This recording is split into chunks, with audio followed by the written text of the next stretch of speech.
Welcome back to Cannes. This segment is sponsored by TravelSpan Vacations. The World Health Federation has congratulated Jamaica on what it says is the long-awaited public health tobacco control regulations which ban smoking in public spaces. The regulation took effect last Monday. In a letter to Prime Minister Portia Simpson and Health Minister Dr. Fenton Ferguson, Chief Executive Officer of the WHF, Johanna Ralston, says the move signaled the country's commitment to the Framework Convention on Tobacco Control. Jamaica ratified the convention in 2005. Ralston says enacting the legislation shows that Jamaica is capable of taking the bold steps that places health needs above commercial interests, which she adds is a necessary prerequisite to control the consequences of the non-communicable disease.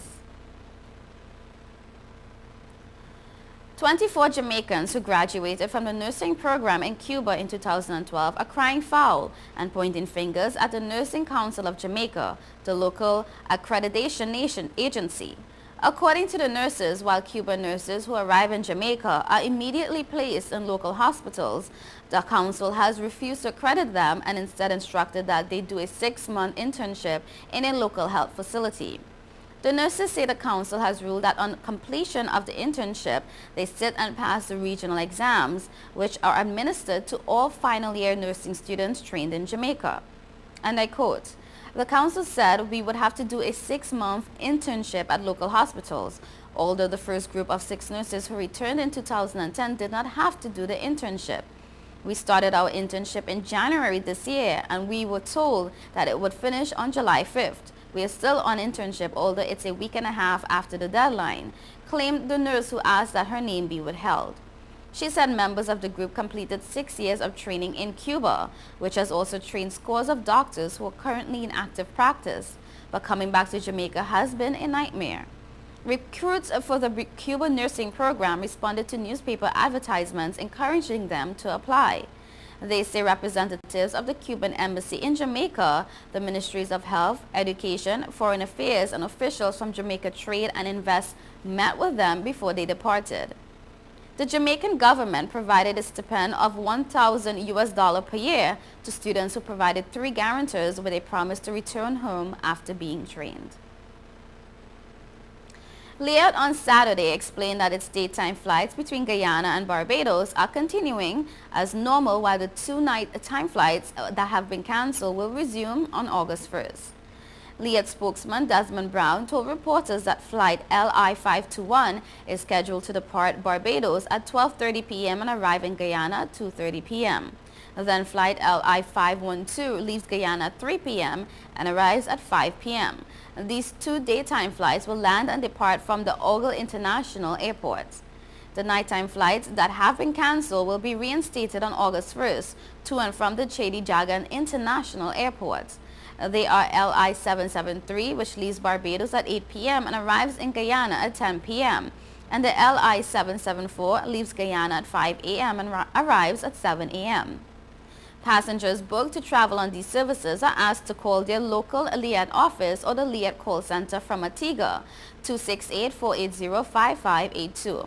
Toll-free from the rest of the Caribbean, the number is 888-844-5428, and from Puerto Rico and the U.S. Virgin Islands, that number is 866-549-5428 for information on the status of their flights.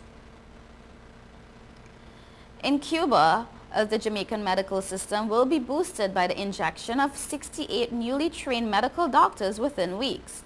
The Jamaican doctors graduated from the medical faculty of the University of Santiago de Cuba last Tuesday in a short and spicy ceremony that lasted an hour and 13 minutes, much less than any of its kind in the English-speaking Caribbean. And while there were no elaborate verbal utterances by those authorized to speak, the ceremony was resplendent with fascinating oral and cultural presentations that saved the hundreds who witnessed it with boredom.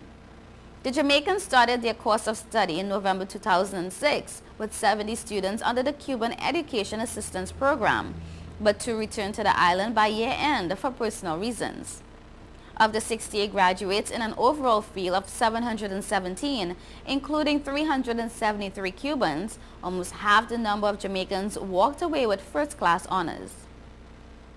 The majority of them will return home by late August to begin another phase of their medical journey and will be based at leading hospitals across the island for their internship: Kingston Public, Cornwall Regional, Spanish Town, and St. Anne's Bay.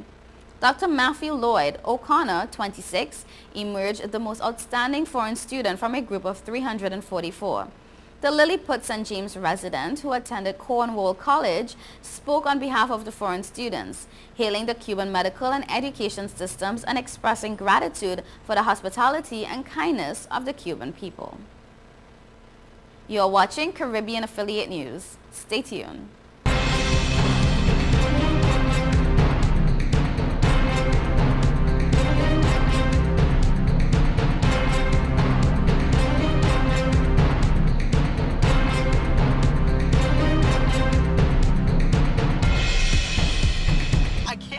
Mom, let you take your car out. This is awesome. It's time to grow up.